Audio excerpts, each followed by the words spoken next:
Welcome back ख़वातीन और ज़ात। आज हम एक ऐसे मौजू पर बात करेंगे जो लाखों बच्चों और उनके वालिदैन की ज़िंदगियों से जुड़ा है, और वो है ऑटिज़म। ऑटिज़म कोई बीमारी नहीं है बल्कि एक डेवलपमेंट कंडीशन है, और ये डेवलपमेंट कंडीशन हमें जानने की ज़रूरत है जो बच्चों के सीखने, बातचीत करने और दूसरों से ताल्लुक़ बनाने के अंदाज़ को मुतासिर करती है। अक्सर वालिदैन इस बारे में लाइल्म होते हैं या अलामात को नज़रअंदाज कर देते हैं, जिसकी वजह से बच्चों को बरवक्त वो सहूलतें और मदद नहीं मिल पाती जो उनकी ज़िंदगी बेहतर बना सकती है। आज हम ना सिर्फ ऑटिज़म के बारे में आगाही बढ़ाएंगे बल्कि वालिदैन के लिए वो बुनियादी रहनुमाई भी फराहम करेंगे जो उन्हें अपने बच्चों को समझने, सपोर्ट करने और एक बेहतर मुस्तकबिल देने में मदद कर सकती है। क्योंकि ऑटिज़म के साथ ज़िंदगी मुश्किल ज़रूर हो सकती है, लेकिन सही आगाही और सपोर्ट से ये बच्चे भी अपनी सलाहियतों को उजागर कर सकते हैं और कामयाब ज़िंदगी गुजार सकते हैं। एग्जैक्टली। और ऑटिज़म पर ही बात करने के लिए डॉक्टर आसिफा सलीम साहिबा हमें ज्वाइन कर चुकी हैं in studio. So much for your time doctor साहिबा। सबसे पहले तो जिस तरह हसनैन ने अपनी इब्तिदा में बताया कि ऑटिज़म क्या है, डेवलपमेंटल कंडीशन होती है, मुझे लगता है कि लोगों को अभी भी इस हवाले से इतनी अच्छी इन्फॉर्मेशन नहीं है, अवेयरनेस नहीं है। मैं चाहती हूँ आप हमारे देखने वाले नाज़रीन के लिए आसान फहम अल्फाज में समझाएं कि ऑटिज़म क्या है, इसके अर्ली साइंस क्या होते हैं। अच्छा गज़ल, पहले तो थैंक यू सो मच, आपको यहाँ आपने मुझे इनवाइट किया और मुझे मौका दिया कि मैं कुछ अवेयरनेस जो है वो स्प्रेड कर सकूँ। ऑटिज़म का जब भी वर्ड आता है तो एक अजीब सी कंडीशन जो है वो पेरेंट्स के लिए बन जाती है और उन्हें समझ नहीं आ रहा होता। एक तो ये बड़ा कॉम्प्लिकेटेड सा है। अगर हम इसको सिंपली एक सेंटेंस में हम बताएंगे तो ये न्यूरो डेवलपमेंटल डिसऑर्डर है। अच्छा। अब अगर हम ये कहें कि लाइफ टाइम चलता है तो इसमें ये सच है कि ऐसा होता है, लेकिन दूसरी साइड पे हम ये देखते हैं क्योंकि बहुत सारे बच्चे, बहुत सारे क्लाइंट्स मेरे पास ऐसे आए हैं जो कि माशाल्लाह से मोर देन 90% जो है वो उन्होंने एक मैनेजमेंट उनमें आ गई है और उन्होंने सरवाइव कर लिया है। और अगर एक क्लेम मैन उनको देखता है तो वो कभी भी नहीं जज कर सकता कि ये बच्चा जो है वो इन इश्यूज़ के साथ था, ऑटिज़म के साथ था। तो ये क्लैरिटी देना बहुत ज़रूरी है क्योंकि पेरेंट्स के लिए अगर वो खुदा ना खास्ता ऐसा सुनते हैं तो वो बहुत ज़्यादा डिप्रेशन में आ जाते हैं। तो एक तो ये समझना होगा कि ये मैनेजेबल है।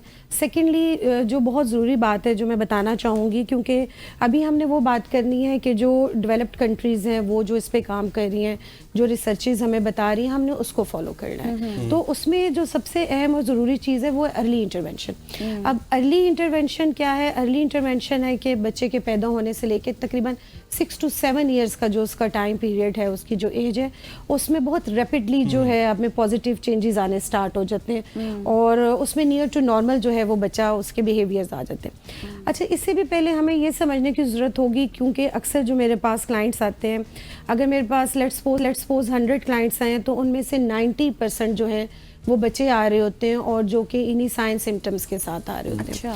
और उसमें हमने बेसिक 3 चीज़ें देखनी, क्योंकि अभी तो पहले अवेयरनेस नहीं थी, अभी इतनी अवेयरनेस आ चुकी हुई है कि हमें समझ नहीं आता कि क्या सही और क्या गलत है। exactly. तो पहले तो हमने ये देखना है कि क्या बच्चा आई कांटेक्ट दे रहा है, नेम रिस्पॉन्डिंग उसकी कैसी है, ये 2 चीज़ें पहले हमने देखनी है। और उसके साथ साथ उसकी कम्युनिकेशन कैसे चल रही है। अभी ऐसा भी होता है कुछ केसेस में कि बच्चे बात तो कर रहे होते हैं, मतलब वो राइम्स भी पूरी आपको सुना देंगे, ABC भी सुना देंगे, अल्फ़ाबेट्स भी वो बता देंगे, लेकिन अगर आप उनको सलाम करते हैं या आप उनसे पूछते हैं आप कैसे हो तो वो रिप्लाई नहीं कर पाते। तो यानी कि उधर वहाँ 2 वे कम्युनिकेशन का आ जाता है। मैं मोस्टली कोशिश करती हूँ कि जो क्लाइंट्स हैं वो खुद से अपना जो है वो बच्चे का डायग्नोसिस करें। उसमें हमने बेसिक 3 चीज़ें देखनी होती है। एक तो हमने देखना है कि बच्चे की 2 वे कम्युनिकेशन है या नहीं है। सेकेंडली हमने ये देखना है कि वो सोशल किस तरह से होता है, सोशली कैसे इंटरेक्ट करता है, क्या वो अकेला रहना पसंद करता है या वो खुद से खेलता रहता है या उसके ऑब्जेक्ट्स के साथ ज़्यादा कंसर्न्स होते हैं बजाय इसके कि वो किसी इंसान के साथ इंटरेक्ट करें। जी। और जो तीसरी चीज़ आ रही होती है वो उसके बिहेवियर्स होते हैं।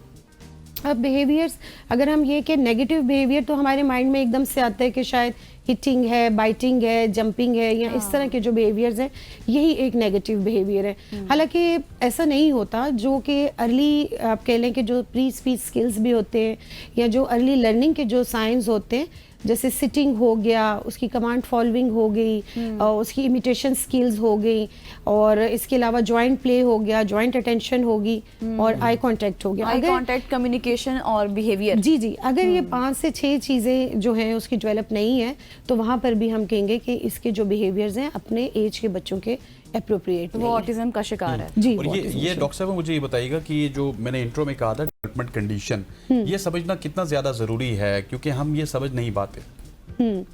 دیکھیے اس میں پہلے تو ہمیں یہ سمجھنا ہوگا کہ اس میں خالی ایک ہی ٹائپ نہیں ہے، 3 سے 4 ایسی ٹائپس ہیں.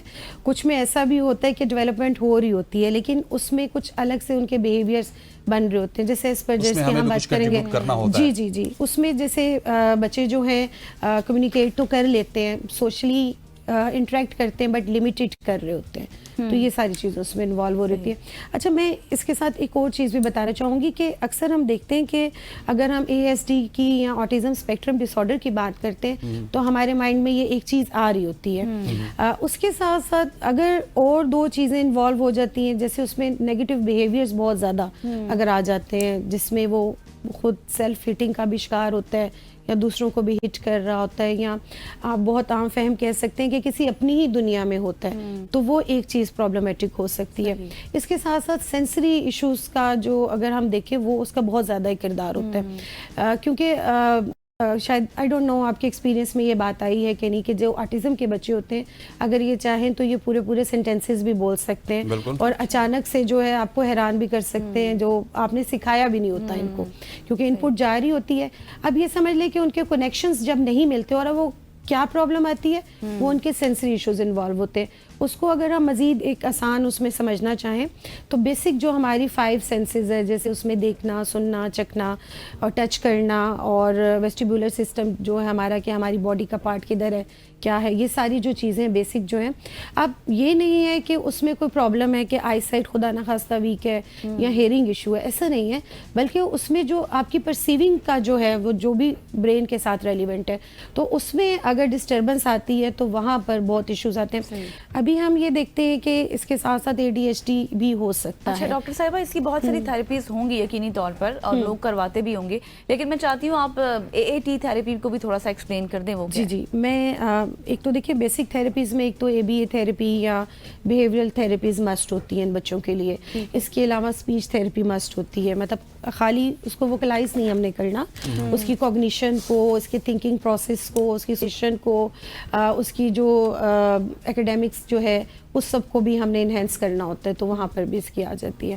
اور اس کے ساتھ آکوپیشنل تھیراپی ابھی جیسے نیو ریسرچز آئی ہیں اور میں ہمیشہ سے چاہتی تھی کہ ڈاکٹر صاحب آپ کو پھر بلائیں گے، اس ٹاپک کے اوپر بات کریں گے. ابھی ہمارے پاس وقت ختم ہو جاتا ہے. خواتین و حضرات آج کی صبح کی سوچ سے اتنا ہی. آپ کا بہت بہت شکریہ. مجھے غزل اشرف کو اور ہماری پوری پروڈکشن ٹیم کو اجازت دیجیے. اللہ حافظ.